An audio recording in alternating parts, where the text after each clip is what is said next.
और एक बड़ा निर्णय ये हमारी कैबिनेट ने आज लिया है, कर्मचारियों के हित में उनको सुरक्षित करने के लिए मंत्रिमंडल ने ये ऐतिहासिक फैसला आज लिया है कि मंत्रिमंडल के अनुबंधित जो हमारे कर्मचारी थे उनकी सेवाओं को सेवानिवृत्ति की तिथि तक सुरक्षित रखने की गारंटी देने का निर्णय ये और उन्हें अधिक सुविधाएं देने का निर्णय आज एक अध्यादेश के माध्यम से, एक्ट के माध्यम से। नहीं तो मैं देखता था पूर्व की सरकारें खाली एक पर्ची के ऊपर लिख देती थी और वो कोर्ट में फंस जाते थे, जाकर के कोर्ट में घूमते रहते थे, उनको लाभ नहीं मिलता था। परंतु हमारी कैबिनेट ने ये निर्णय किया है कि एक कैकट ला करके उनको सुरक्षित करने का उनकी सेवानिवृत्ति तक ये आज प्रस्ताव आया है।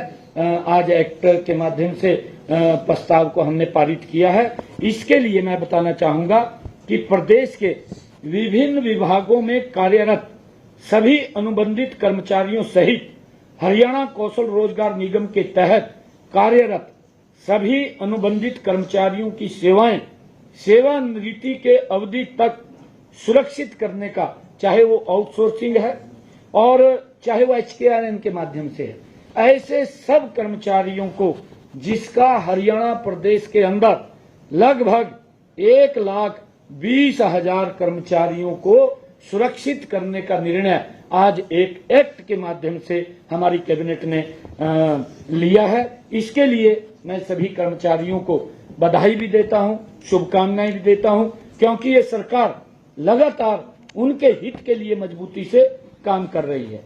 मैं ये बताना चाहूंगा कि जो हमारे अनुबंधित कर्मचारियों को जो पे स्केल का बेसिक वेतन वो प्रदान किया जाएगा, उनकी पे स्केल का बेसिक वेतन दिया जाएगा। डीए अलाउंस के अनुरूप नियमित कर्मचारियों की तर्ज पर हर जनवरी और हर जुलाई की पहली तारीख को अनुबंधित कर्मचारियों के मानदेय में वृद्धि भी होगी। अनुबंधित कर्मचारियों को 1 साल की सेवा के बाद सालाना वेतन वृद्धि देने का भी प्रावधान किया गया है। पात्र अनुबंधित कर्मचारियों को डेथ कम रिटायरमेंट ग्रेजुटी का भी लाभ मिलेगा। मैटरनिटी एक्ट के तहत मिलने वाले सभी लाभ के भी पात्र होंगे अनुबंधित कर्मचारियों। पीएम जन आरोग्य योजना, चिरायु एक्सटेंशन योजना के तहत अनुबंधित कर्मचारियों के परिवारों को स्वास्थ्य सुविधाओं का लाभ प्रदान किया जाएगा। ये भी इसके अंदर जो निर्णय के अंदर आया है, इनको उसमें सुविधा देने का काम हमारी आज कैबिनेट के इस फैसले के अंदर किया गया है। 50,000 प्रति माह से अधिक 50,000 प्रति माह से अधिक वेतन लेने वाले अनुबंधित कर्मचारी इस नीति के पात्र नहीं होंगे। हमने उसको इससे बाहर रखा है। आउटसोर्स पार्ट 1 और पार्ट 2 के तहत कार्यरत तथा विभिन्न विभागों द्वारा नियुक्त किए गए अनुबंधित कर्मचारियों पर यह फैसला लागू होगा। केंद्रीय प्रायोजित स्पॉन्सर्ड स्कीमों के तहत कार्यरत कर्मचारियों पर यह फैसला लागू नहीं होगा। जो केंद्रीय कर्मचारी, जो स्पॉन्सर्ड हमारे कर्मचारी हैं, क्योंकि स्टेट का मामला है, ये केंद्र का मामला नहीं है, स्टेट का मामला है, ये और केंद्र का मामला है, केंद्र का मामला। उसके लिए हम विचार कर रहे हैं, हम कैसे उनको क्या कर सकते हैं। उसके लिए मैंने आज अधिकारियों को उस कैबिनेट के अंदर इस विषय के ऊपर भी बात हुई है कि हम अपनी तरफ से क्या उसके अंदर केंद्र सरकार को भेज सकते हैं कि वो उसके ऊपर कोई निर्णय, क्योंकि केंद्र का विषय है। विचाराधीन चल रहा है। हाँ, विचाराधीन। तो इसमें कोई समय सीमा भी नहीं लगाई गई, 5 साल 7 साल, ये कोई ऐसी नहीं। मैं बता रहा हूँ आपको, पूरे हो जाए उसके बाद मैं बता रहा हूँ आपको। जो अभी आप हमारे साहब ने बात किया है, इसके अंदर 5 साल और अधिक वर्ष काम करते हुए हो गए हैं जो भी कर्मचारी 5 साल हो गए या 5 साल से ज्यादा हो गए, उन्हें मानदेय के अतिरिक्त सम्मान पद के अनुसार उस पद के न्यूनतम पे स्केल से 5% अधिक दिया जाएगा।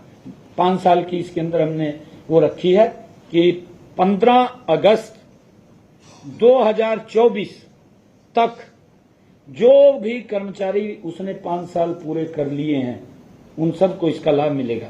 ऐसे जो 5 साल हुए हैं उनको, जैसे मैंने कहा कि उसका न्यूनतम पे स्केल का 5% अधिक मिलेगा। जिन्हें 8 साल या अधिक वर्ष काम करते हुए हो गए हैं उन्हें मानदेय के अतिरिक्त समान पद के अनुसार उस पद के न्यूनतम पे स्केल से 10% अधिक मिलेगा।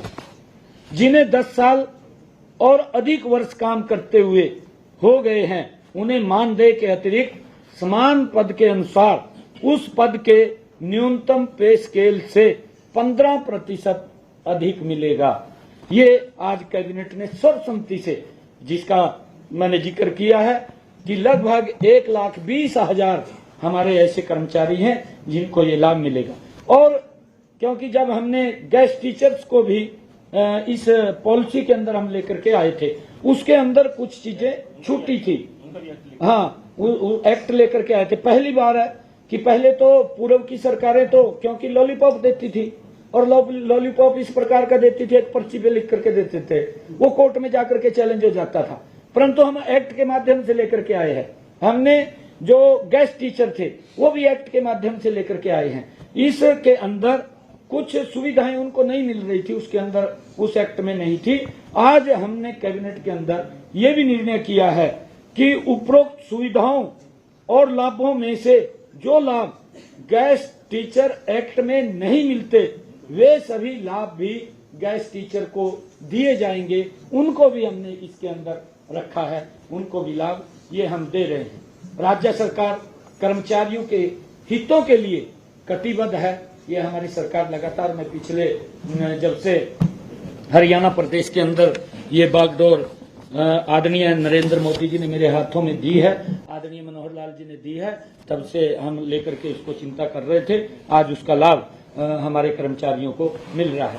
मैं आपको बताना चाहता हूं कि ये जो रेगुलेशन की ये पॉलिसी थी, इसके निर्माण तो पहले भी, इसका कार्य पहले भी 1993 में पॉलिसी आई, 1996 में भी आई, 2003 में भी ये लेकर के आए और 2014 में भी हमारी पिछली सरकार ने ये निर्णय लिए हैं, परंतु वो कभी भी सिरे नहीं चढ़े। अगर आप लोग देखेंगे, हमने 2014 में जो हम एक्ट लेकर के आए, जो पॉलिसी लेकर के आए, उस पॉलिसी के तहत आज भी जो 1993 में, 1996 में और 2003 में ये पूर्व की सरकारें, कांग्रेस की सरकार, जो ये दम भरते हैं, ये बात बोलते हैं कि हम कर्मचारियों के हित में फैसले लेते हैं, मैं उनकी बात कर रहा हूं। अभी इनके समय के अंदर ये रेगुलेशन की जो पॉलिसी थी, उन सेवाएं देने की पॉलिसी थी, आज भी सुप्रीम कोर्ट के अंदर वो लोग धक्के खा रहे हैं, वो भुगत रहे हैं उस बात को। परंतु हम आज इसको एक्ट लेकर के आए हैं ताकि उनको दिक्कत न आए, उनको सुरक्षित किया जाए, उनकी सर्विस के अंदर दिक्कत न आए, उसको लेकर के हमने, चाहे गेस्ट टीचर की थी उसको भी हम एक्ट लेकर के आए थे और आज भी हम एक्ट के माध्यम से ये हमने निर्णय किया है। हमारी सरकार ये पहली बार है कि पॉलिसी की बजाय कानून लेकर के आई है ताकि संवैधानिक बेस उसका रहे।